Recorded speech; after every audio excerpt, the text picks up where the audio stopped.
The trail report was iffy. More than a meter of snow still lingered high in the Canadian Selkirk Mountains on the 3rd of July. Skiers had given up on the sketchy slopes, but the crowds of hikers were yet to come to Kokanee Glacier Park. The magic began after an hour of climbing when I reached Timberline, where a whole new world was awakening. Water was tumbling and roaring down from the peaks. The sunshine was warm, but every time I skirted a waterfall or hopped across a snowmelt stream, I felt as though I was stepping briefly into a cooler. Life was bursting from the ground. Glacier lilies and globeflowers couldn't wait for the snow to fully retreat before they pushed up through the winter-killed vegetation. They were jump-starting the bloom in the alpine meadows. Even the snow was blooming, with pink algae. I was on my belly photographing wildflowers when I had a startling close encounter with another high-country critter, the silver tip of alpine meadows. Honest to God, a hoary marmot, the bigger cousin of the yellow-belly marmots we see around Spokane, came running down a snowbank, across a log footbridge, and up the trail right at me. He had buck teeth that could open a pop can, and I soon realized that he had somehow developed a taste for the salt and a backpack shoulder strap.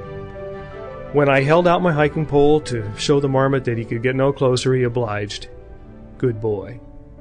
Later, I spent a full half an hour watching a little pika play peekaboo in the granite talus above Kokanee Lake. Pikas appeared to be a cross between a rodent and a rabbit.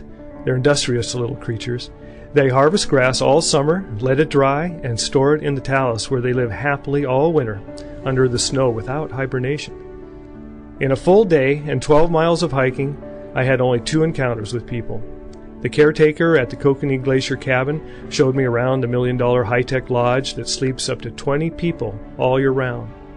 And on the way out, I crossed paths with a group of Nelson area hikers who weren't going to miss this special time of year in their backyard. They were experienced hikers, I could tell. Most of them knew enough to wear gaiters to keep the snow from going down their boots. But I let them pass me by so I could linger in the high country, alone. Since morning, the streams and waterfalls had doubled in size as the heat of the day accelerated the snowmelt. I soaked this all in as long as possible. It wasn't until after sundown that I dashed down out of the Selkirks and back to the real world. This is Rich Landers for Spokesman-Review.com.